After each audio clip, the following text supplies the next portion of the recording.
అందరికీ నమస్కారం. పత్రిజీ ప్రతిరూపం పిఎంసి ప్రతిక్షణం సత్యదర్శనం. ఈనాటి సత్యదర్శనం కార్యక్రమానికి స్వాగతం, సుస్వాగతం. సత్యంతో జీవించడం కోసం మనం ఎన్నో అద్భుతమైన విషయాలు తెలుసుకుంటున్నాం. దేవీ నవరాత్రుల సందర్భంగా ఈ నెల 22 నుండి దేవీ నవరాత్రులు ప్రారంభమయ్యాయి. ఈరోజు 5వ రోజు. 5వ రోజు శ్రీ మహాలక్ష్మీదేవి రూపంలో మనకు దర్శనమిస్తారు అని మనందరికీ తెలుసు. మరి శ్రీ మహాలక్ష్మి ఆవిర్భావం ఏంటి, వారి ప్రత్యేకతలు ఏంటి, అందులోని ఆధ్యాత్మికత ఏంటి అనేది ఈరోజు ఈ ఎపిసోడ్ ద్వారా తెలుసుకోబోతున్నాం. ఈ జ్ఞానాన్ని అందించడానికి మనతో పాటు ఉన్నారు senior most pyramid master, pyramid Seva Dal Rangareddy district ఇన్ఛార్జిగా వారి సేవలు అందిస్తున్నారు అనుజా మేడం గారు. వారితో మాట్లాడి అద్భుతమైన విషయాలు తెలుసుకుందాం. నమస్కారం మేడం. నమస్తే సార్. సో దేవి నవరాత్రులకు స్వాగతం మేడం. ఈరోజు మహాలక్ష్మి దేవి, చెప్పండి మేడం మహాలక్ష్మి గురించి. ఓకే సార్, ఇది మహాలక్ష్మి దేవి 5వ రోజు అన్నమాట. అంటే దేవి నవరాత్రులు, శరత్ నవరాత్రులు అని చెప్పడం జరుగుతుంది. ఎలాగ నవరాత్రులు ఎందుకు చేసుకుంటున్నారు, దేవి నవరాత్రులు ఆవిడ 9 ఆకారాలుగా ఎలా ఉద్భవించారు అనేది మనం ముందు తెలుసుకుందాము. అంటే 9 ఆకారాలు, ఇవి 5వ రోజు అన్నమాట. 5వ రోజు శ్రీ మహాలక్ష్మి, ఆమె గురించి మనం తెలుసుకుందాం. ఆమె యొక్క చరిత్ర, ఆమె యొక్క ఆవిర్భావము, ఆమెని పూజించనందువల్ల, ధ్యానించనందువల్ల మనం ఎంత నష్టపోతాము, పూజించి ధ్యానించడం ద్వారా ఎన్ని లాభాలు పొందుతాము అనేది కూడా మనం తెలుసుకుందాం సార్. ముఖ్యంగా ఫస్ట్ తెలుసుకోవాల్సింది, ఈ విశ్వాన్ని సృష్టించిన సృష్టికర్త ఆది పరాశక్తి. విశ్వాన్ని సృష్టించిన సృష్టికర్త ఆది పరాశక్తి. ఆది పరాశక్తి, ఆది అంటే ఉన్న ఫస్ట్ స్టార్టింగే ఆది, అంతం మొట్టమొదటి ఆది అంతం లేని ఆది. పర అంటే ఇంకా దానికైనా గొప్పది లేదు, ఇంకొకటి లేదనమాట. పర అంటేనే ఇంకా పరమాత్మ, పరాశక్తి, పరంధాముడు. ఆ పర అని పెట్టడం అంటేనే ఆ పదానికి మించిన ఇంకొక పదం లేదన్నమాట. పరాశక్తి, శక్తి అంటే ఆమె విశ్వం అంతటా శక్తిమయం. ఇంకా ఆ శక్తికి మన కంటికి కనబడడం అంటూ ఉండదు. అది ఒక మూల చైతన్యము, దానిని శక్తిగా పిలవడం జరుగుతుంది. ఈ మొత్తం ఆది పరాశక్తి, ఆమెనే విశ్వమాత, ప్రకృతి విశ్వమాత, పరమాత్మ అలా కూడా పిలవడం జరుగుతుంది. యోగులు పెట్టినటువంటి పేర్లు అన్నమాట. ఆది పరాశక్తి, విశ్వశక్తి, విశ్వమాత, పరమాత్మ, పరబ్రహ్మ అని ఇవన్నీ మనం యోగులు పెట్టిన పర్యాయ పదములే. ఆ పరాశక్తి ఒక్క ఆవిడే, అంటే ఆమెకు ఆకారం లేదండి, ఓన్లీ శక్తి. ఆమె ఆలోచన ద్వారా, ఆమె కోరిక ద్వారా ఒక ఆలోచన చేశారనమాట. ఏమని, తన యొక్క సృష్టి జరగాలి, ఈ విశ్వమంతా సృష్టి జరిపించబడాలి, దాన్ని చూసుకున్న వాళ్ళు కూడా అవసరమని ఆవిడ ఆలోచన చేసి, ఇచ్ఛాశక్తి, క్రియాశక్తి, జ్ఞానశక్తి తన ద్వారానే ఏర్పడింది. తన ద్వారా ఏర్పడిందంటే ముందు తన యొక్క ఆలోచన ద్వారా, కోరిక తన యొక్క ఆలోచన ద్వారా, ఇచ్ఛాశక్తి ఆలోచన ద్వారా, జ్ఞానశక్తి తన యొక్క కోరిక ద్వారా, క్రియాశక్తి జరిగింది. ఆ క్రియాశక్తి జరిగినప్పుడు బ్రహ్మ, విష్ణు, మహేశ్వరులని సృష్టించడం జరిగింది. తర్వాత లక్ష్మీదేవి, పార్వతీదేవి, సరస్వతీదేవిని కూడా సృష్టించడం జరిగింది. ఆది పరాశక్తి నుండి వచ్చిన వాళ్ళే వీళ్ళంతా, బ్రహ్మ, విష్ణు, మహేశ్వర అందరూ ఆవిడ సృష్టి అన్నమాట. ఆవిడ సృష్టి అంటే విశ్వాన్ని సృష్టించింది అనమాట. ఈ గ్రహాలు, నక్షత్రాలు, సౌర కుటుంబాలు ఎలా వచ్చినాయో అలా ముందు వీటిని పరిపాలించడానికి బ్రహ్మ, విష్ణు, మహేశ్వరులు సృష్టికర్త, స్థితికర్త, లయకారకులు. ఈ ముగ్గురు బ్రహ్మ, విష్ణు, మహేశ్వరుని ఆమె వాళ్ళని జన్మించినట్లు చేసిన తర్వాత ఆమె శక్తి ద్వారానే చెప్తుంది, నా శక్తి ద్వారానే మీ ముగ్గురిని నేను సృష్టించడం జరిగింది. మరి బ్రహ్మకి చెప్పాను, మీరు సృష్టికర్తలు, శ్రీ మహావిష్ణువుకి మీరు ఈ యొక్క పరిపాలనలో అన్నిటినీ మీరు చూసుకోవాలి, దుష్ట సంహారం కూడా జరగాలి, లోక కళ్యాణం కోసం మరి కారణ జన్ములుగా జన్మ తీసుకోవాలి. శ్రీ మహావిష్ణువుకి అన్నమాట ఆమె చెప్తుంది, మీకు దేహం లేదు కానీ మీరు దేహం తీసుకోవాలి, అవతార పురుషులుగా మీరు జన్మ తీసుకోవాలి, కారణ జన్ములుగా మీరు జన్మ తీసుకొని లోక కళ్యాణం కోసం మానవులకి వాళ్ళకి దుష్ట సంహారం, ఎవరైతే దుష్టులుగా ఉండి వాళ్ళని బాధలు హింసలు గురి చేస్తే వాళ్ళ గురించి మీరు జన్మ తీసుకుంటూ ఉండాలి అని చెప్పడం జరుగుతుంది. లయకారకులు పరమేశ్వరుడు అన్నమాట. మీరు సృష్టి స్థితిని లయం చేయాలి, మళ్ళా సృష్టి దాన్ని మళ్ళా యథాస్థితికి లయం చేసేయాలి. మీకు ముగ్గురు భార్యలను కూడా నేను సమకూరుస్తాను. ఆ భార్యలు కూడా ఎవరంటే నా శక్తి ద్వారానే నేనే ముగ్గురు భార్యలుగా జన్మ తీసుకుంటాను అని ఆవిడే ఆ ముగ్గురికి భార్యలుగా కూడా జన్మ తీసుకుంటుంది. అంటే ఫస్ట్ అంటే ఒకటే శక్తి బ్రహ్మ విష్ణు మహేశ్వరులుగా, తర్వాత ఆ ముగ్గురు స్త్రీమూర్తులుగా కూడా త్రిమాతలు ఒకటే ఎనర్జీ, అటు ఫిమినైన్ మాస్కులిన్ గా కూడా మనకు ఆవిర్భావం జరిగిందని చెప్తున్నారు మీరు. వండర్ఫుల్. ఖచ్చితంగా జరిగిందనమాట. ఆమెనే సృష్టి చేశారనమాట. సృష్టికర్త ఆదిపరాశక్తి. ఈ యొక్క లక్ష్మీదేవి మన శ్రీ మహావిష్ణుకి భార్యగా, మరియు సరస్వతీదేవి బ్రహ్మగారికి, మళ్ళీ శివ పరమాత్మకి పార్వతీదేవి అన్నమాట. ఈ విధంగా జన్మ తీసుకోవడం వాళ్ళకి చెప్పిందని తనే చెప్తారనమాట.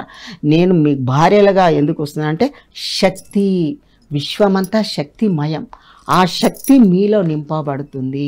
వీళ్ళ అందరికన్నా శక్తివంతులు ఎవరంటే శివ పరమాత్మ, పరమేశ్వరుడు.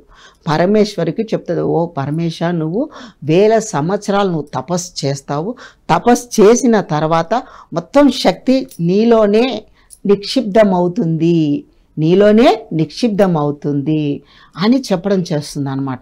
ఆ తర్వాత సృష్టి స్థితి లయాలు జరుగుతూ ఉంటాయి, అన్ని సృష్టి యథాస్థితిగా జరుగుతూ ఉంటుంది. పరమశివుడు మాత్రం 1000 సంవత్సరాలు సాధన చేస్తాడండి, తపస్సు, 1000 సంవత్సరాలు తపస్సు. ఇప్పుడు మనం చెప్పుకునే విషయాలలో ధ్యానము అని మనం చెప్తాము అన్నమాట. ధ్యానమని మనం చెప్పుకున్నాం. పూర్వకాలంలో తపస్సు. శివ పరమాత్మ 1000 సంవత్సరాలు తపస్సు చేయడం వల్ల ఆ యొక్క యోగ శక్తికి పరాశక్తే తనలో ఎడమ భాగంన ఒక స్త్రీతత్వం కింద ఎడమ భాగం అంతా శక్తి స్వరూపిణిగా ఆవిర్భవించడం జరిగింది. పరమశివుడిలో కుడివైపు అంతా అర్ధనార్ష తత్వంలో పురుషతత్వము, ఎడమవైపు స్త్రీతత్వం. స్త్రీతత్వం అంటేనే శక్తి అన్నమాట. మొత్తం ఎడమ భాగం అంతా కూడా శక్తిమయం, కుడి భాగం అంతా పురుషతత్వం. అర్ధనారీశ్వర తత్వము. ఈ అర్ధనారీశ్వర తత్వంలో ఉంటూ శక్తి అక్కడ నిక్షిప్తం అయిపోవడం వల్ల విశ్వం అంతట్లో కదలికలు ఆగిపోయినాయి. శక్తి ఒక దగ్గరే స్టోర్ అయిపోయింది శివ పరమాత్మ దగ్గర. ఇంకా బ్రహ్మ విష్ణు వాళ్ళిద్దరూ ఇంకా ఈ శక్తి మన విశ్వంలో కదలికలు లేకుండా అయిపోయినాయి, శక్తి ఒక దగ్గర నిక్షిప్తం అయిపోయిందని మళ్ళా ఆదిపరాశక్తిని ధ్యానిస్తారండి. ఆదిపరాశక్తిని ధ్యానించి తల్లి శక్తి అంతా ఒక దగ్గరే నిక్షిప్తం అయిపోయింది, మరి కదలికలు లేవు విశ్వంలో, మీరే దయచేసి ఈ విషయాలు మీరే చేయాలి, ఏవి ఎట్లా చేస్తారు మీరే చేయాలంటే తాను మళ్ళా శివుని దాని నుంచి ఆ శక్తిని విడిపడేలాగా చేస్తుంది, విడదీస్తుంది. విడదీసిన తర్వాత విశ్వం అంతా కదలికలు జరగడం స్టార్ట్ అవుతుంది. అంత స్వయం కదలికలు జరగడం స్టార్ట్ అవుతుంది. కానీ శివునిలో శక్తి నిర్వీర్యం అయిపోవడం వల్ల ఆయన కూడా మళ్ళా యథాస్థితికి చేరుకోవడం ద్వారా, మరియు మళ్ళా బ్రహ్మ విష్ణు మహేశ్వరులు ఆ పరాశక్తితో మళ్ళా ధ్యానించి ఆమెని వేడుకోవడం, దర్శించి వేడుకున్నారు. శివ పరమాత్మ కూడా శక్తిహీనుడు అయిపోయారు, మరియు ఆయనకి శక్తిని ప్రసాదించండి. తను చెప్తా, తనకి నేను భార్యగా వస్తాను, భార్యగా శక్తిని ఇస్తానని తన భార్యగా ఇవ్వడం. అంటే ఆమె సతీ, ఆమె పేరు సతీగా జన్మ తీసుకుంటుందండి. ఫస్ట్ భార్య సతీ. ఆ సతీ కొన్ని కార్యకారణాల వల్ల ఆవిడ తల్లిదండ్రులు తెలుసు, వాళ్ళందరికీ తెలిసి ఉండొచ్చు. తల్లిదండ్రులకి ఈయన ఎప్పుడు శ్మశానంలో తపస్సు చేసుకుంటూ ధ్యానిస్తూ ఉండడంలోని ఆ సతీ తను మోహించి తనని ప్రేమించి పెళ్లి చేసుకోవాలనుకుంటుంది. తల్లిదండ్రులు ఒప్పుకోరు. ఎంత ఒప్పుకోకుండా ఆమె తననే చేసుకుంటాను ఉండడంలో సరే అని మొత్తానికి మ్యారేజ్ చేస్తారు, పెళ్లి చేస్తారండి.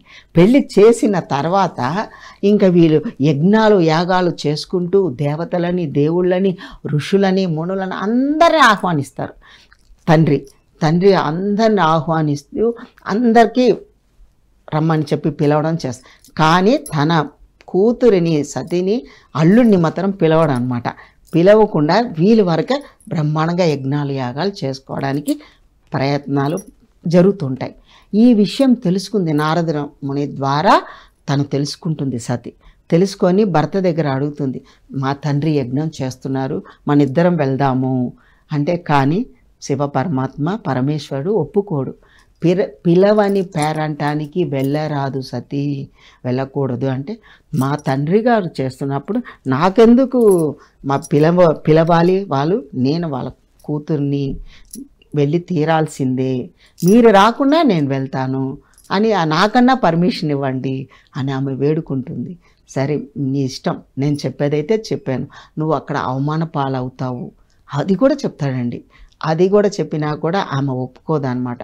నేను వెళ్ళి తీరాల్సిందే. సరే ఓకే అని పర్మిషన్ కూడా ఇస్తారనమాట. ఇవ్వడము, ఆమె ఆ యజ్ఞాలకి వెళ్ళి అటెండ్ అవ్వడము.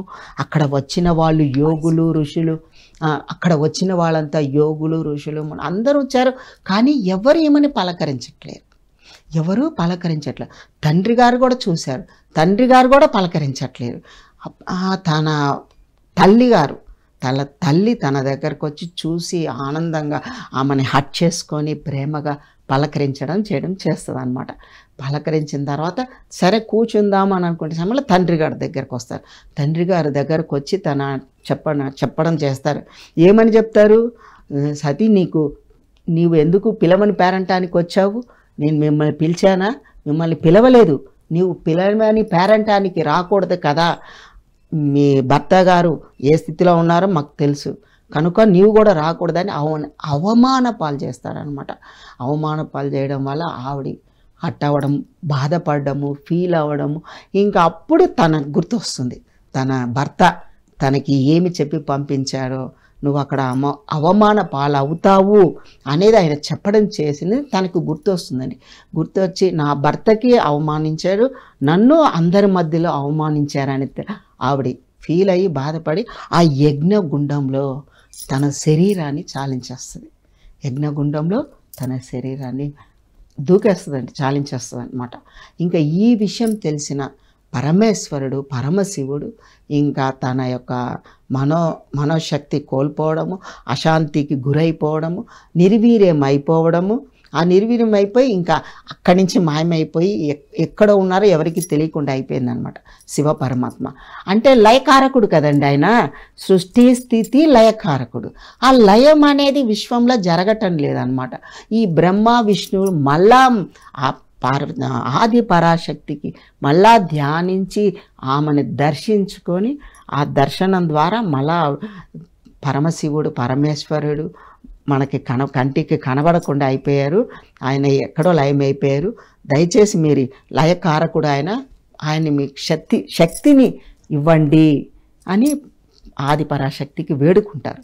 వేడుకోవడం ద్వారా తను చెప్తారమ్మా, నేను మరు జన్మలో మళ్ళా అదే సతీ పార్వతీదేవిగా జన్మ తీసుకుంటుంది, ఇప్పుడు అది జరగబోతుంది, నేను తయారు చేస్తానని హిమాలయ పర్వతాల దగ్గర పర్వతరాజు హిమవంతుడు ఆయన దగ్గరికి వెళ్ళి ఆది పరాశక్తి ఎన్నో కోట్ల నక్షత్రాల వెలుగుతో దివ్యమైన వెలుగుతో వెలిగిపోతుంటుందన్నమాట. వాళ్ళకి దర్శనం ఇస్తుంది. ఆయన హిమాలయ పర్వతరాజుకి దర్శనమిచ్చి, ఓ రాజా, అంటే ఇప్పుడు మొత్తం మీద ఈ స్టోరీ అంతా అంటే ఆవిర్భావానికి ముందు జరిగేదంతా కూడా దీంట్లో ఇమిడీకృతమై ఉంది. దీంట్లో ఉంది అసలు సీసల్ స్టోరీ. మహాలక్ష్మి ఎట్లా ఆవిర్భవించింది, ఆ రూపం ఎలా వచ్చిందని చెప్తున్నారు మీరు. ఓకే, తర్వాత పార్వతీదేవి జననం జరిగింది. పార్వతీదేవి జననం జరుగుతుంది. జరిగిన తర్వాత ఆమె గత జన్మ నుంచి ఆ శివ పరమాత్మతో కనెక్షను, ధ్యానము, తపస్సు, సాధన ఉండడం ద్వారా ఆమె పుట్టుక నుంచే ధ్యానము, తపస్సు చేసుకుంటూనే ఉంటుంది అనమాట. తపస్సు చేయడము, మళ్ళా ఆ పరమేశ్వరునే ధ్యానించడము, ఆయన్నే మ్యారేజ్ చేసుకోవాలి, పెళ్లి చేసుకోవాలి అనుకోవడము, ఇవన్నీ జరుగుతూ తండ్రి కూడా ఓకే చెప్పడము, మళ్ళా పార్వతీదేవికి పరమాత్మతో మ్యారేజ్ అవ్వడం, పెళ్ళి జరగడం, ఇవన్నీ జరిగిపోతుంది అనమాట. అంటే ఇవి ఎందుకు మనము ఇవి చెప్పుకుంటున్నామంటే, పరమశివుడు పార్వతీదేవి ముందు శక్తి అవసరం. ప్రతి ఒక్కళ్ళ శక్తి అవసరం అండి. ప్రతి పురుషుని కానీ, ప్రతి స్త్రీ కానీ, ప్రతి అణువున అంటే విశ్వాంతరాలలో శక్తి ఒక్కటే ఉన్నది. శక్తిమయం శ్రీ మహావిష్ణువు దగ్గర నుంచి ఒక చిన్న అణువు, క్రిమి, కీటకం వరకు కూడా అవన్నీ కూడా శక్తితోనే జీవిస్తున్నాయి. శక్తి లేనిదే లేదంటూ లేదు. అంటే ఆఖరికి శివుడంతా పరమేశ్వరుడు పరమశివుడికి కూడా శక్తి నిర్వీర్యం అయిపోయేసరికి ఆయన కూడా ఒక శవంలాగా మారిపోతాడు అనమాట. అంటే దీన్ని బట్టి తెలుసుకోవాల్సిన విషయం ఏమిటంటే, ప్రతి ఒక్కరికి శక్తి ద్వారానే సృష్టి, స్థితి, లయం జరుగుతుంది. సృష్టికర్తలమైన, స్థితికర్తలమైన, లయకారకులమైన మన ద్వారా ప్రతి ఒక్కరు ధ్యాన సాధనతో ధ్యాన శక్తిని పెంచుకొని ఉండాలి. మనలో శక్తి తగ్గినప్పుడే అన్ని ఇబ్బందులకు గురి అవుతాము అనేది ఇక్కడ మనం తెలుసుకోవాలి. శివపార్వతి, శివుడికి అంత శక్తి ఉంది కానీ మన కోసం చెప్పబడ్డది. అంటే శక్తి తగ్గినప్పుడే బయట నుంచి వచ్చే డిస్టర్బెన్సెస్, లోపల డిస్టర్బెన్సెస్ జరుగుతాయి. కాబట్టి ఎప్పుడు శక్తితో ఉండాలి, ధ్యానంతో నింపుకోవాలి. శక్తిని ధ్యానంతో నింపుకోవాలి. దేవతలంతా ఎప్పుడు ధ్యాన స్థితిలో ఉంటారుగా. తపస్సు చేస్తున్నారంటే, తపస్సు అంటే ధ్యాన స్థితిలో అపారమైన ప్రాణశక్తి, విశ్వమయ ప్రాణశక్తి తీసుకుంటూ ఉండడం జరుగుతుంది. ఆ ప్రాణశక్తి ఎంత ఎక్కువగా మనం తీసుకుంటామో శక్తితో నిండిపోతామన్నమాట. ఆ విధంగానే మరి శ్రీ మహావిష్ణువుకి లక్ష్మీదేవి కూడా శక్తిమయమే అన్నమాట. ఆమె శక్తి ఏ విధంగా అనేది ఆమె యొక్క అంటే ఆమెని పూజించకున్నా ఏమి జరిగింది, నష్టాలు, లాభాలు, ప్రతి ఒక్క మానవుడికి, ప్రతి ఒక్క వ్యక్తికి ధనం అవసరం. ఆర్థికంగా ధనం చాలా ఉపయోగం అన్నమాట. ధనం లేనిదే ధనం ఇదం జగత్ అంటే ధనం మూలం ఇదం జగత్. చిన్ననాటి నుండే ఆ తపస్సు అనేది లీనమై ఉన్నారు. గత జన్మ నుంచే వచ్చింది. ఇప్పుడు ధ్యానం చేస్తున్న ప్రతి స్త్రీమూర్తి గత జన్మ నుండే వచ్చింది అని తెలుసుకోవాలి. వెరీ గుడ్, అంతే కదా. కరెక్ట్. సో శక్తి తగ్గినప్పుడు ఎన్ని ఇబ్బందులు అవుతాయో ఎగ్జాంపుల్స్ కనబడ్డాయి మనకి, రైట్. సో ఒక శక్తితో ఉన్న వ్యక్తి ఇది కాదు, ఇలా వెళ్ళకూడదు, ఇలా జరగకూడదు అని చెప్పినప్పుడు వినాలి. శక్తితో ఉన్న వాళ్ళు చెప్పినప్పుడు వినాలి. భర్త అని, భార్య అని కాదు అక్కడ మీనింగ్. శక్తితో ఉన్న వ్యక్తి. పత్రిజీ అదే చెప్తారు కదా, ఇంట్లో ఎవరికి ఎక్కువ శక్తి ఉంటే వాళ్ళు వంట చేయాలి, శక్తి ఉన్న వాళ్ళే సరిగ్గా మాట్లాడాలి. సో ఎక్కువ శక్తి ఉన్న వాళ్ళు చెప్పినప్పుడు వినాలి, లేకపోతే ఏమైందో చూసాం మనం. మేబీ అది అలా జరగాల్సిందేమో, కానీ ఇక్కడ మీనింగ్ అంటే అంతరార్థం అది కూడా తీసుకోవచ్చు. సో మొత్తం మీద శక్తితో ఉండాలి. పార్వతీదేవి జననం జరిగింది. సో ఇప్పుడు మహాలక్ష్మి రూపం గురించి, మరి వారిని ఎలా ప్రసన్నం చేసుకోవాలో చెప్పండి మేడం. శ్రీ మహావిష్ణువు భార్యగా లక్ష్మీదేవి, ఆ లక్ష్మీదేవిని ఆదిపరాశక్తి ఆవిడ భార్యగా జన్మ తీసుకుంది. త్రిమూర్తులకు త్రిమాతగా ఆదిపరాశక్తి భార్యగా జన్మించడం జరిగింది. ఆవిడే చెప్తుంది, నేనే మీకు భార్యలుగా కూడా వస్తాను. అవతారాలండి ఇవన్నీ కూడా, ఆమె యొక్క అవతారాలు ఇవన్నీ కూడా. అందులో లక్ష్మీదేవి, శ్రీ మహావిష్ణు భార్య లక్ష్మీదేవి. లక్ష్మీదేవిని ఎలా ప్రసన్నం చేసుకోవాలి, ఆమెని మనము ధ్యానించడం ద్వారా ఆమె శక్తికి మనం ఎలా కనెక్ట్ అవుతాము, ఆమెను ధ్యానించలేనందువలన అనర్థాలకు ఎలా దారి తీస్తుంది, దరిద్రానికి ఎలా దారి తీస్తుంది, ఇవన్నీ కూడా మనం ఇప్పుడు ఈ యొక్క చరిత్రలో మనం తెలుసుకోవచ్చండి. అంటే వేదాలు, ఉపనిషత్తులలో కూడా అన్నిట్లలో ఇచ్చారు ఈ యొక్క స్టోరీ, చరిత్ర. ఆమెని ప్రసన్నం చేసుకోకుండా, ఆమెని ధ్యానించకుండా మీరు అష్ట ఐశ్వర్యాలు ఎలా పొందుతారు అనేది ఈ విషయంలో మనకు తెలుస్తుందండి ఈ చరిత్రలో. అంటే దేవేంద్రుడు రంభతో విహారానికి వెళ్తారు. ఆయన ఒక సురాపానం అనేది అప్పటి కాలంలో సురాపానం తీసుకోవడము, రంభతో విహారానికి వెళ్ళడం జరుగుతుంది. ఆయన ప్రతి ఒక్కరికి తెలుసు ఇంద్రునికి కొంత లోపల అహం అనేది ఉంటుందన్నమాట. ఆ అహంతోటి ఆయన విహారం చేస్తున్నప్పుడు అక్కడ దుర్వాస మహాముని శ్రీమన్నారాయణకి పూజ చేసి పారిజాత మాలని తను తీసుకొస్తూ ఉంటాడు. పారిజాత మాలని వస్తున్నప్పుడు ఈయనకు దారిలో కనబడతాడు, ఇంద్రుడు కనబడతాడు అనమాట. ఇంద్రుడు కనబడాక వాళ్ళ పరివారం అంతా కూడా వస్తారండి. ఎవరు నారదు మన దుర్వాస మహాముని పరివారం కూడా వస్తారనమాట. వాళ్ళందరూ వచ్చి వీళ్ళకి నమస్కరించి ఆ దుర్వాస మహాముని తన దగ్గర ఉన్నటువంటి పారిజాత మాలని దేవేంద్రుడికి ఇవ్వడం జరుగుతుంది. ఆ ఇంద్రుడు ఏం చేస్తాడు, మాట్లాడుతూ ఎవరైనా మనకి ఏదైనా ఇచ్చినా, ఒక పుష్పం ఇచ్చినా దాన్ని కళ్ళకద్దుకొని ఆ సువాసన తీసి మనం ఎక్కడైనా దేవుని దగ్గర పెట్టడం చేస్తాం.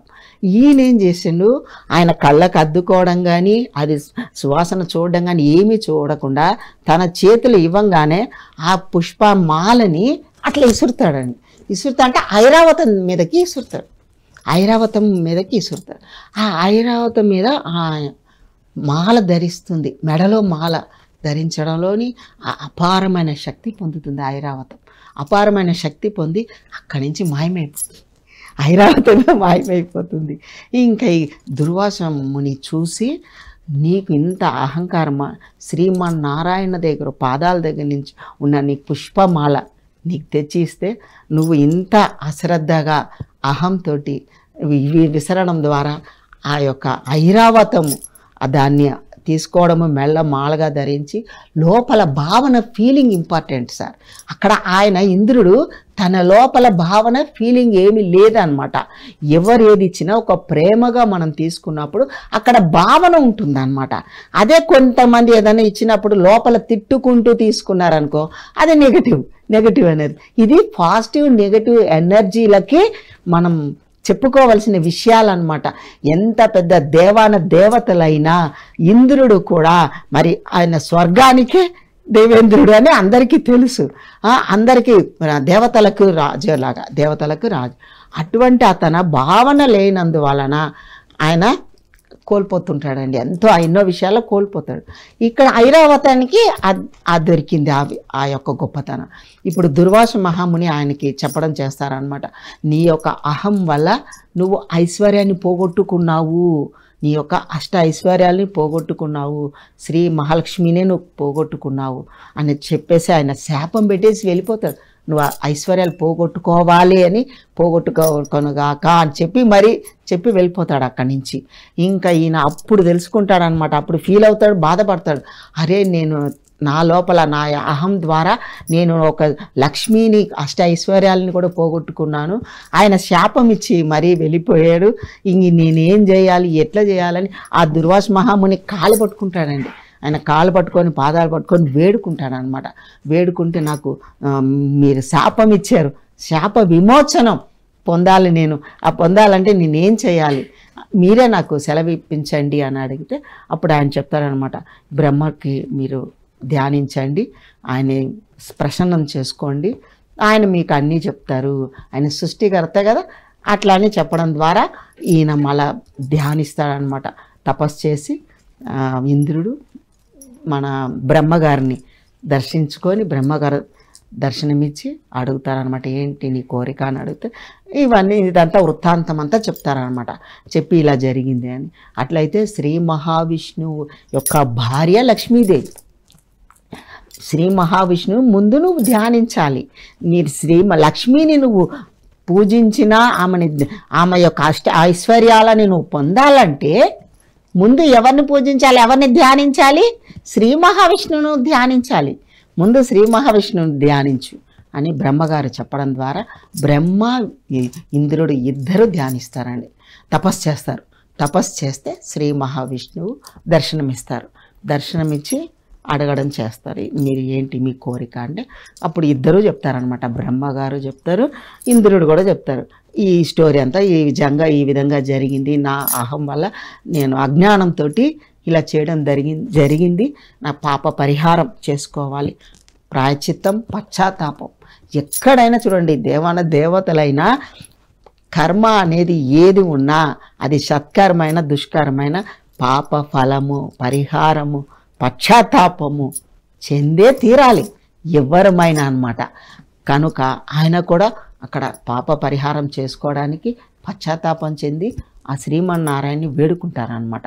వేడుకున్నప్పుడు తను చెప్తారు, నీవు కూడా నేను కాదు ఇక్కడ ముఖ్యము, శ్రీ మహాలక్ష్మి మీకు కలుగుతుంది, ఆమె మీకు ఆశీర్వాదం ఇస్తుంది, మీకు అన్నీ వస్తాయి.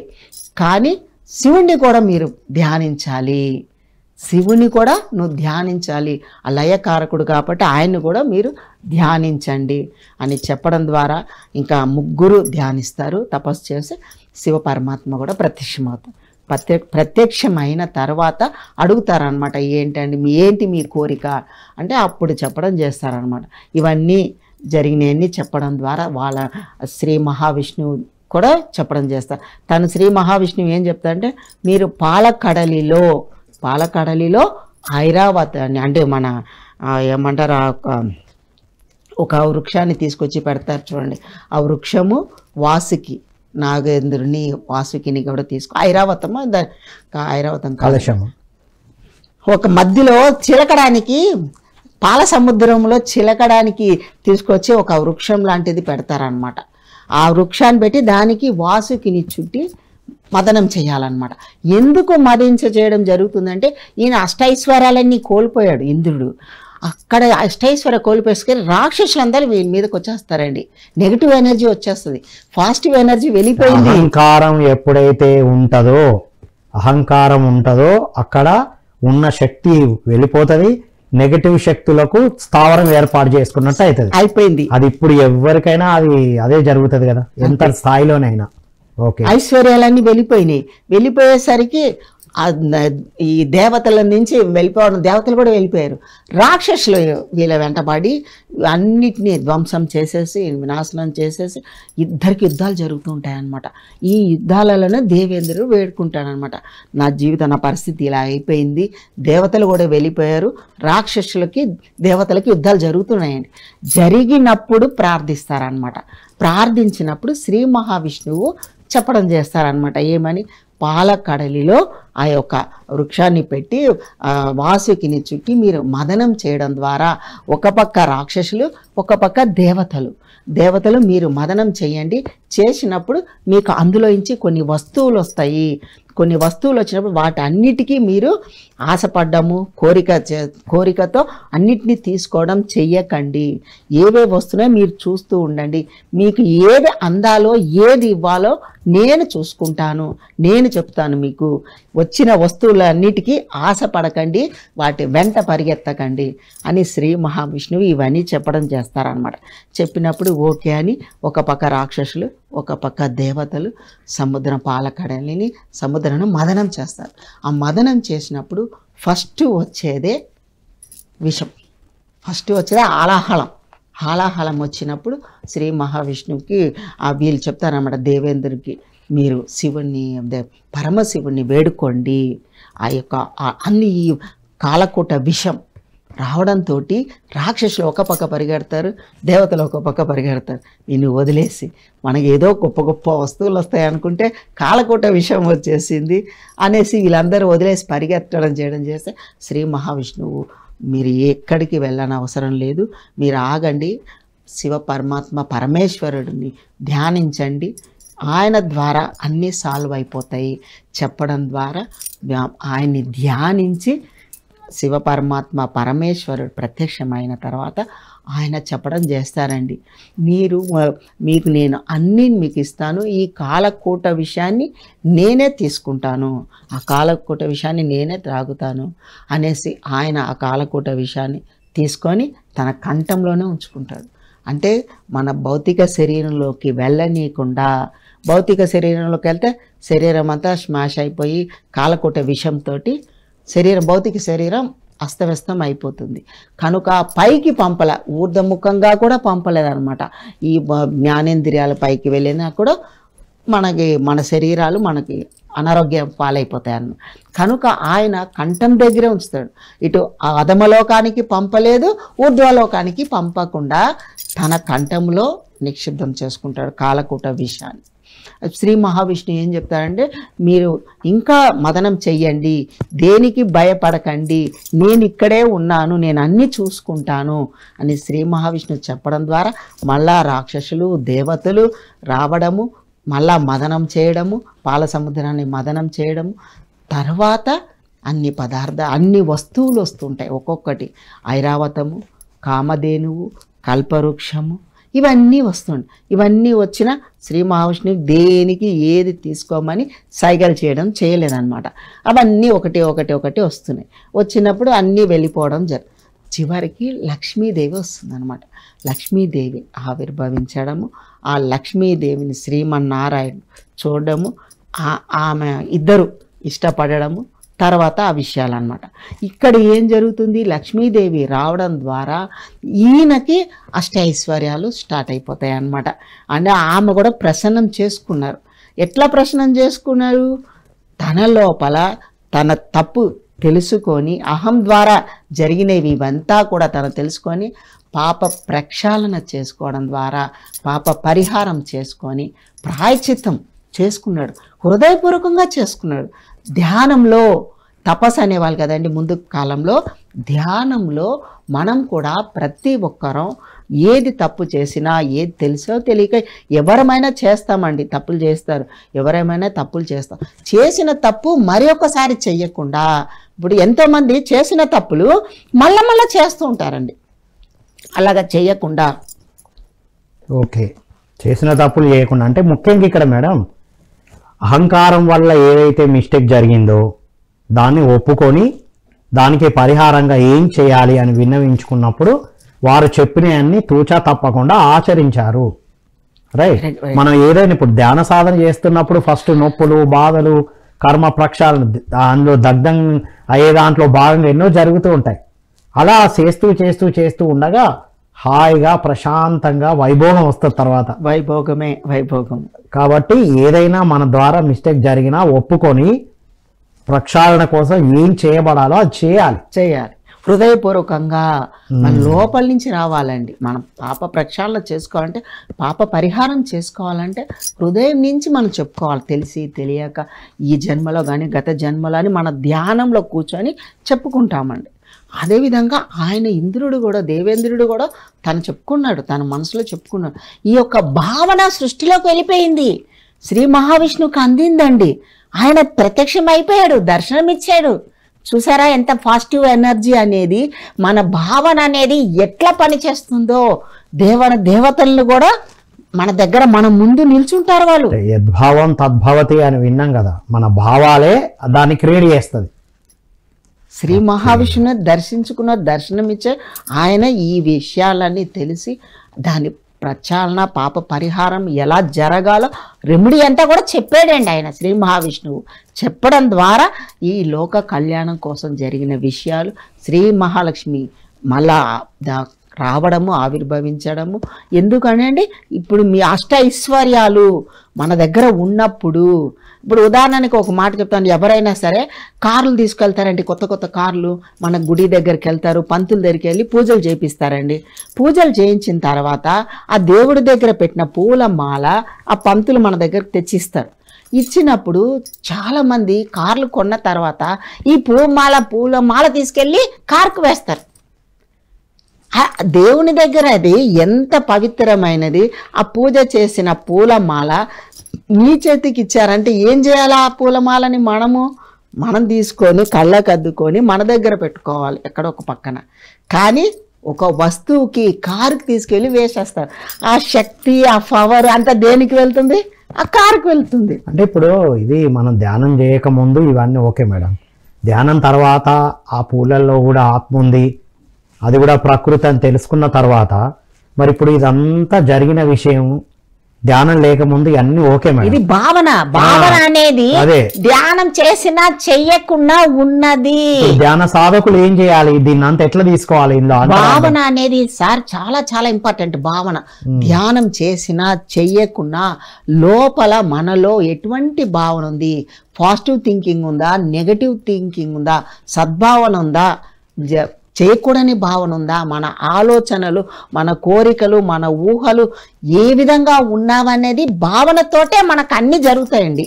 అది ఇక్కడ ధ్యానానికి సంబంధం లేదు. జస్ట్ చెప్పాలంటే ప్రతి మానవుడు ఎలా ఆలోచిస్తారు, ఎలా భావిస్తారు అనేది ఇక్కడ చరిత్ర చెప్తుంది అనమాట. ఆ చరిత్రలో నుంచి లక్ష్మీదేవి ఆవిర్భావం రెండోసారి ఎందుకు జరిగింది, ఎందుకు ఆవిడ వెళ్ళిపోయింది, ఐశ్వర్యాలు అష్ట ఐశ్వర్యాలు దేవేంద్ర నుంచి ఎందుకు వెళ్ళిపోయింది, ఆయన భావన అంటే కేర్లెస్గా ఉండడము ఇక్కడ అనమాట. అదే తెలుసుకున్న తర్వాత పశ్చాత్తాపం చెందిన తర్వాత ఆయన ప్రాయచిత్తం చేసుకొని ఆ దేవతని వేడుకున్న తర్వాత మళ్ళీ ఆవిడ ఆవిర్భవించింది. మళ్ళా ఆమె ఆయన దగ్గరకు వచ్చేసింది. యద్భావం తద్భవతి. ఈ విధంగా ఆమెని ప్రసన్నం చేసుకున్న తర్వాత మళ్ళీ అష్ట ఐశ్వర్యాలు ఆయనకి అన్నీ వచ్చేసినాయి. అంటే ఇక్కడ మనం తెలుసుకోవలసినది, ఎవరినైనా లక్ష్మీదేవినైనా ఎవరినైనా వచ్చిన వాళ్ళని మన భావన అనేది లోపల భావన ఇంపార్టెంట్ అండి. ఆ ప్రేమపూర్వకంగా హృదయపూర్వకంగా ఆహ్వానించినప్పుడు, తీసుకున్నప్పుడు, ఒక దైవ ప్రసాదంగా మనం తీసుకున్నప్పుడు, ఏది ఎదుటి వాళ్ళు మనకి ఇచ్చినా అది ఒక ప్రసాదంగా మనం తీసుకున్నప్పుడు ఆ పాజిటివ్ భావన, పాజిటివ్ థింకింగ్ మీకు ఎనర్జీని ఇస్తుంది. శక్తివంతంగా శక్తిమయంతో మనం విరాజిల్లుతామన్నమాట. ఆ విధంగా దేవేంద్రుడు మళ్ళా తన యొక్క అన్నిటిని పొందడం జరుగుతుంది. ఏవైతే తన అహంకారంతో పోగొట్టుకున్నాడో మళ్ళీ అన్ని తిరిగి ఎవరైతే చెప్పింది విధంగా చెప్పినట్టు మళ్ళా సాధనతో సాధించారు అనేది తెలుసుకోవాలి ఇందులో. సో చివరగా ఈరోజు మీ మెసేజ్ మేడం. ఎవరమైనా మనం ధ్యానం చేసేవాళ్ళు, ధ్యాన సాధన చేసేవాళ్ళు భావన అనేది చాలా చాలా ఇంపార్టెంట్ సార్. యద్భావం తద్భవతి. మన లోపల భావన, ఎటువంటి భావనతో మనం ఏ పని చేస్తున్నాము, ఏది ఆలోచన చేస్తున్నాము, ఏది వింటున్నాము, మరి లేకుంటే ఏది మాట్లాడుతున్నాము అనేది మీకు భావనతోటే వస్తుంది. మనం తీసుకున్న ఆహారం కూడా గొప్పదై ఉండే అవసరం లేదు. అంటే ఎంతో శక్తివంతమైన ఆహారమే తీసుకోవాలని కొంతమంది అనుకుంటూ ఉంటారు. ఈ మధ్య యోగా వాళ్ళు కానీ రా ఫుడ్ కానీ, కుక్కుడు ఫుడ్ కాదు రా ఫుడ్ అని ఆహారంలో ఎన్నో చెప్తుంటారు అనమాట. ఇవన్నిటికీ కూడా ఇంపార్టెంట్. నువ్వు ఎటువంటి ఆహారం తీసుకున్నా నీ భావన ముఖ్యము. అది నీకు అమృతం కింద పని చేస్తుంది. ఎందుకంటే దీంట్లో ఏం జరిగింది, లాస్ట్లో అమృతం కూడా వచ్చింది సార్. పాలకడలే మదనంలో చివరగా అమృతం కూడా వస్తుంది. Yes, exactly madam.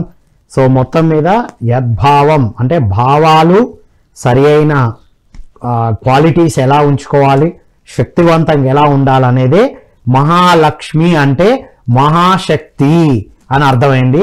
Wonderful madam, thank you so much. Thank you sir, thank you so much. So ఇది మిత్రులారా, విన్నాం కదా. ఓవరాల్గా మనందరం ఎప్పటి నుంచో వింటున్న స్టోరీ ఎలా జరిగిందో విన్నాం. ఓవరాల్గా మనం PSSM ద్వారా పత్రిజీ ద్వారా తెలుసుకున్నది ఏమిటి అంటే, ముగ్గురు మాతల స్టోరీ. పార్వతీదేవితో అంటే ధ్యాన శక్తితో ఉండడం, అప్పుడు సరస్వతీదేవి మనకు కటాక్షం ఇస్తారు అంటే ఆత్మజ్ఞానం, తద్వారా లక్ష్మీదేవి అంటే వైభోగం మనకు ఉంటుంది అనేది ఏదైతే తెలుసుకున్నామో ఇక్కడ అంతరార్థం అదే. అంతే. మనం ఏం చేస్తున్నా ఒక అహంకారానికి పోయి నాకే తెలుసని ప్రతిదాన్ని కేర్లెస్ చేసినప్పుడు ఇంద్రుడు కూడా తప్పలేదు. కాబట్టి మనం ముఖ్యంగా సాధకులు ఎంత జాగ్రత్తగా ఉండాలో దీన్ని బట్టి అర్థమైంది. సో ఇంద్రుడు అనే ఒక గొప్ప రాజు అయినా తప్పలేదుగా. మనం కూడా ఎన్ని సంవత్సరాల నుంచి అయినా సాధన చేసి ఉండొచ్చు. ఎన్ని సంవత్సరాల నుండి చేస్తే అంత ఎక్కువ జాగ్రత్తగా, ఎక్కువ ఎరుకతో, ఎక్కువ జ్ఞానంతో, ఎక్కువ శక్తితో ఉండాలి అనేదే మనం అర్థం చేసుకున్నాం మిత్రులారా. కాబట్టి అందరం ధ్యాన సాధన చేద్దాం. పార్వతీదేవితో, సరస్వతి దేవితో, లక్ష్మీదేవితో వైభోగాన్ని అనుభవించాలని కోరుకుంటూ మరొక మాతతో, దేవి నవరాత్రుల్లో మరొక మాతతో రేపు మళ్ళీ కలుద్దాం. అంతవరకు సెలవు. Thank you all.